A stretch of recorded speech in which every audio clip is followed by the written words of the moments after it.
Eu espero que vocês estejam bem. Vocês estão acompanhando os nossos vídeos, a orientação do espírito do irmão José, sob a psicografia de Carlos Bacelli.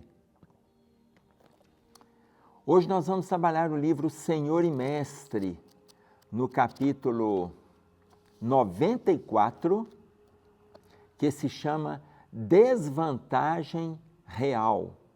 Desvantagem real. Estará sim em situação de desvantagem real todas as vezes que, em relação àqueles aos quais te comparas, permaneceres de braços cruzados. Olha, desvantagem real, isso aqui, gente, pelo parágrafo, ele já vai chamando a nossa atenção para um movimento simples que a gente vê aí socialmente acontecendo, que é resgate da autoestima.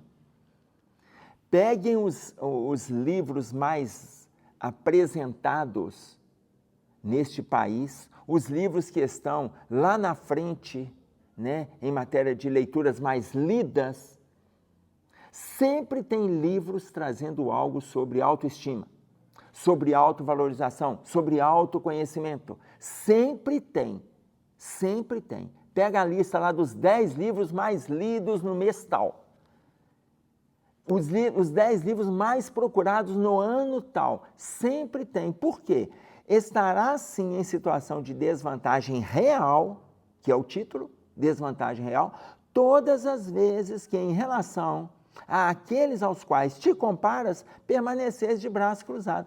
Quando ele fala aqueles aos quais te comparas, que a gente está sempre se comparando com alguém. A gente sempre coloca alguém de referência no nosso dia a dia. Ah, mas tem algum problema em relação a isso? De forma nenhuma. Desde que nós entendamos que essa pessoa também é humana e hoje ele está melhor numa condição que a gente não está, e em outras a gente favorece aquela que o outro ainda não conquistou, porque isso é da luta humana. O problema não é esse. Não é esse. Diferenças, elas sempre acontecem. O problema é quando a gente se coloca no lugar onde nós nos observamos inferior ao outro em tudo. Isso é negativo. E aí ele coloca que é a desvantagem real, porque a gente observa, mas a gente mesmo permanece de braço cruzado. E aí ele continua, diante dos outros, não te sintas diminuído pela posição social que transitoriamente ocupam. Eu vou até grifar essa palavra aqui, transitoriamente.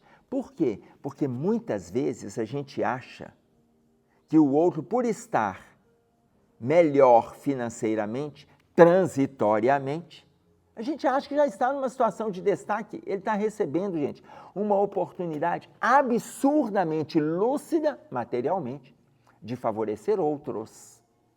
O que não significa, entretanto, que ele esteja numa condição melhor. Depende como ele vai empregar. A mesma coisa se a gente prestar atenção naquele que está intelectualmente melhor. Muitas vezes, materialmente, não tinha grandes vantagens e passou na terra sem grandes vantagens materialmente. Mas intelectualmente melhor, ele empregou em favor de dezenas, de milhares e de milhões, ou ele guardou para ele o intelecto dele achando que não valeria a pena investir em nada? Então, materialmente melhor ou intelectualmente melhor, tudo depende de como está sendo empregado. Por quê? Porque tudo é transitório. É tudo transitório, por isso que eu grifei a palavra aqui. Isso não perdura. Então, olha só a colocação que ele vai trazendo para a gente. No parágrafo seguinte, nem pelos dotes de cultura que a vida lhes ensejou conquistar nos bancos acadêmicos que frequentaram, ou mesmo pelos recursos econômicos que possam colocá-los em destaque no jogo das convenções humanas, nem pelos dotes da cultura e nem pelos recursos econômicos, não é o que a gente está colocando? Nem uma coisa nem outra. Nem uma coisa nem outra. Se podes trabalhar e não trabalhas, se podes realizar e não realizas, e se podendo ser útil, te faz omisso, eis o que realmente deve preocupar-te. Quando te consideras em condição de inferioridade perante os demais. O que precisa nos preocupar não é pela cultura que a gente adquire na cadeira do academicismo. Não é pelo financeiro que a gente adquire na conquista e no envolvimento com o trabalho. É quando a gente se vê numa condição diminuída, numa condição inferior, numa condição onde a gente coloca o outro sempre melhor do que a gente. Sempre melhor do que a gente. Tanto que, voltando lá no iniciozinho, ele coloca para nós, estarás em situação de desvantagem real, todas as vezes, em relação àqueles aos quais a gente se compara, mas permanecendo de braço cruzado. Porque comparar e tendo como referência, ok. Por quê? Porque é um estímulo a mais para a gente estar lutando. É um estímulo a mais para a gente estar investindo. E é interessante porque quando a gente vê, estou falando a gente, principalmente aqueles que passaram dos 40, 50, igual a mim, 60, e estão observando os outros, porém de braço cruzado, e alguns dos nossos desse meio já estão retornando ao plano espiritual.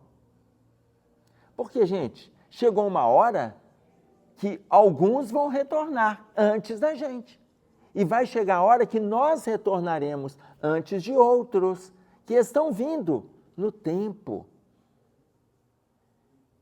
E aí a fala de Jesus, lá no capítulo 7 de Mateus, quando ele diz para nós assim, nem todo aquele que diz Senhor, Senhor, entrará no reino dos céus. Não basta a conversa nossa aqui.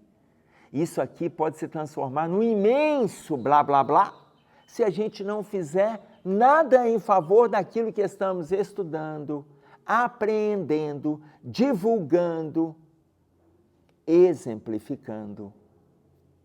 Não é nada. Não basta dizer Senhor, Senhor. Muitos estão retornando. E olha, muitos já estão retornando em desvantagem real. Porque observaram todos que fizeram e eles permaneceram de braços cruzados. Como coloca para nós aqui, irmão José? O problema maior não é observar quem está adiante da gente. Se nós soubermos com discernimento, com bom senso, filtrar o que é positivo e descartar aquilo que não nos atende, ótimo. Porque sempre tem pessoas na nossa frente que são referências. Não tem como descartar que Divaldo Franco, Chico, Martin Luther King Jr., Nelson Mandela, Madre Teresa de Calcutá, Irmã Dulce, não tem como descartar que esses são referências para nós em relação à obra que fizeram enquanto aqui estiveram. E tem outros que ainda estão e continuam lutando. Vou pegar o exemplo de Raul Teixeira, que com vários problemas ele teve a partir do AVC, ele continua na luta dentro do movimento espírita.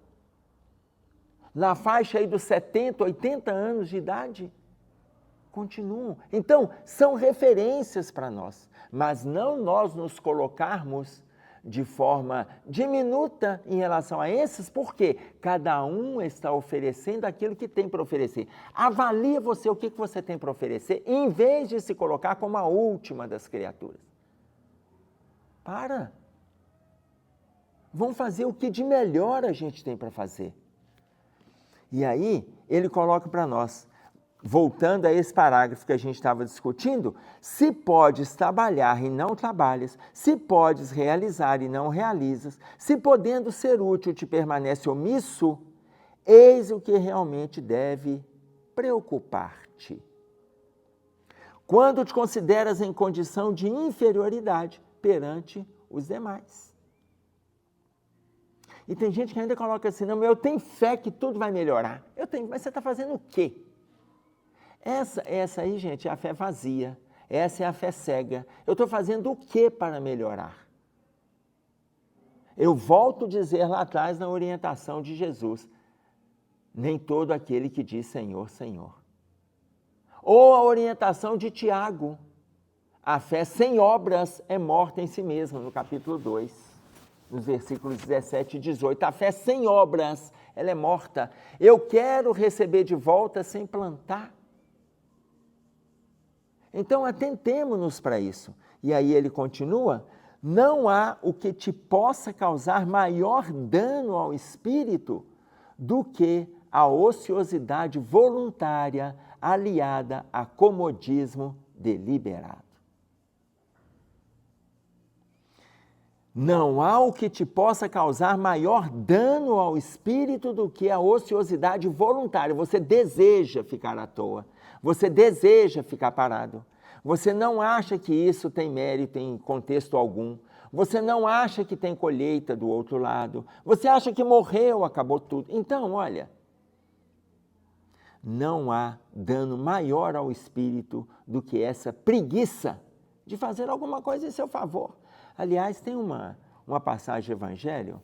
Ô Cássio, depois você coloca lá para nós. Eu estou lembrando a passagem, eu sei que ela está no Velho Testamento, mas eu não me lembro qual evangelista, qual profeta que coloca para nós, quando ele fala assim, os preguiçosos morrem desejando porque a sua mão recusa trabalhar. Gente, olha que interessante quando ele fala isso. Os preguiçosos morrem desejando porque as suas mãos recusam trabalhar. Então, vocês vão acompanhando o vídeo, que aí na hora que eu estiver vendo o vídeo, que eu estou lembrando dela aqui, e eu não sei qual foi o profeta, depois nós vamos ver juntos. Então, os preguiçosos morrem desejando porque as nossas mãos recusam o envolvimento com o trabalho. Mas por que eu acho interessante essa fala do profeta? Eu não sei se é Isaías, depois vamos ver lá. Mas o que é interessante nisso aí? Porque morrer desejando, vontade íntima. As mãos recusam, é como se as mãos tivessem autonomia por elas. Mão não pensa. A mão não pensa, tudo vem do comando. O comando é o nosso sistema nervoso central. E o que comanda o nosso sistema nervoso central é o nosso espírito. Então, as mãos, os preguiçosos morrem desejando porque as suas mãos recusam trabalhar. É muito curioso isso, como se mão tivesse autonomia. As mãos se envolvem com o trabalho quando daqui vem um comando. E o comando vem daqui quando o espírito que nos comanda se organiza para que o comando ocorra. Aí muitas vezes vem a vontade. Atributo essencial do espírito, como relata o livro dos médiuns. Capítulo 2 do livro Pensamento e Vida, vontade, gabinete de todas as funções, na fala de Emmanuel. Então, só que a pessoa não aciona o mecanismo da vontade. Não aciona. Aí as mãos recusam a trabalhar. E o preguiçoso morre desejando. Então, eu estou colocando isso aqui baseado neste parágrafo. Não há o que te possa causar maior dano ao espírito do que a ociosidade voluntária, aliado ao comodismo deliberado. Isso, irmão José, tá? No capítulo 20 do Evangelho segundo o Espiritismo, os trabalhadores da última hora, a espiritualidade coloca para nós, é hora de sacrificar as vossas ocupações fúteis. É hora de sacrificar as vossas ocupações fúteis. A gente não dá tempo mais de nós ficarmos parados, com preguiça, ocioso, criando maledicência, desânimo, apatia, não dá tempo. Nós estamos no final do movimento transitório. No final do movimento transitório. Desses livros da transição, o livro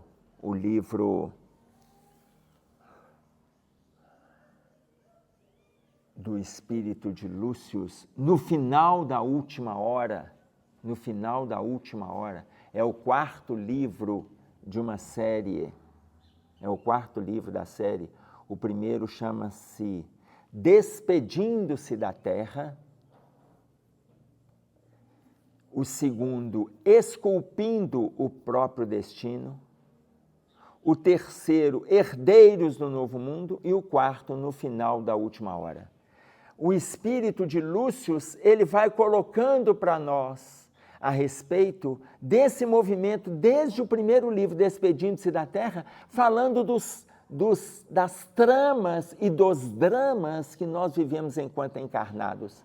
Mas o movimento é dinâmico, e ali ele vai trazendo várias situações de profissionais da área da saúde, profissionais das áreas do direito, profissionais da área da contabilidade, profissionais e pessoas que estão se envolvendo com situações de leviandade e estão perdendo oportunidades. No segundo livro, Esculpindo o Próprio Destino, ele vai colocar consequências destes que começaram a plantar no livro Despedindo-se da Terra. Aí no Herdeiros do Novo Mundo, começa a colocar sobre o deslocamento que estão fazendo da Terra para outros planos, de sintonia com aquilo que não plantaram. Ou melhor, com a ociosidade que plantaram. E no final da última hora, coloca para nós como a última oportunidade que a gente está recebendo. E ele encerra para nós dizendo, no mais, encontrar-te-á sempre em idêntica situação que de teus companheiros de jornada evolutiva, os quais apenas se destacam uns dos outros pelo aproveitamento das oportunidades que, por igual, a lei lhes concede. Ou seja, o outro não está melhor do que a gente, não está pior do que a gente. Olha, vou trazer de novo com a lucidez do irmão José, no mais. Porque, já que está falando que desvantagem real, coloca-se aquele que vive se comparando com o outro, mas ele permanece de braço cruzado. Ele encerra dizendo, no mais, encontrar-te-ás sempre em idêntica situação que a dos teus companheiros de jornada evolutiva, os quais apenas se destacam uns dos outros pelo aproveitamento das oportunidades que, por igual, a lei lhes concede. E a lei aqui ele está colocando com L maiúsculo. É o que a divindade concede que a gente recebe. Então, o outro vai estar em condição diferente, por quê? Porque ele aproveita as oportunidades. A gente está numa condição inúmeras vezes inferiorizada por não aproveitarmos as oportunidades que acontecem no nosso dia a dia. Daí vem a colocação, nesse mesmo capítulo 20 dos Trabalhadores da Última Hora, os Trabalhadores da Última Hora, isso mesmo, o capítulo 20, que são os Trabalhadores da Última Hora do Evangelho segundo o Espiritismo, quando ele coloca para nós assim, que importa as emboscadas que vos armem contra ti? Se os outros armam emboscadas, ciladas, que importa? Luta, investe, não para, não desanima, não reclama, que importa? É hora da gente levantar o bom ânimo. Por quê? Nós sabemos que tempo temos, e aí eu já disse para vocês, acima de 40, 50, 60, alguns nossos amigos já estão se retirando. Nós podemos ir em qualquer momento. Então, qual é o nosso momento? Que hora que a gente irá?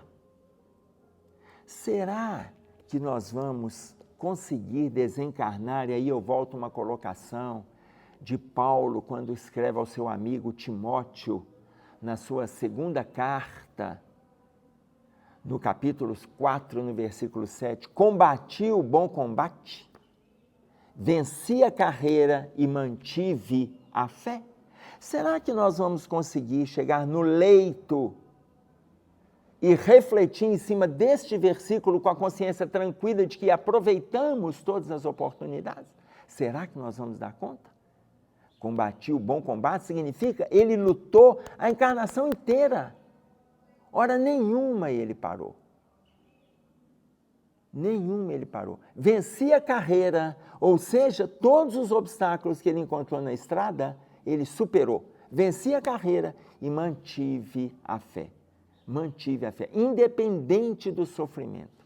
Ou seja, desvantagem real. A verdadeira desvantagem é a gente colocar o outro melhor do que a gente e nós, como ele diz aqui, permanecermos de braços cruzados sem investir no movimento de melhoria. É isso aí que nós tínhamos para trazer. Um abraço a todos. Até breve. Fiquem com Deus.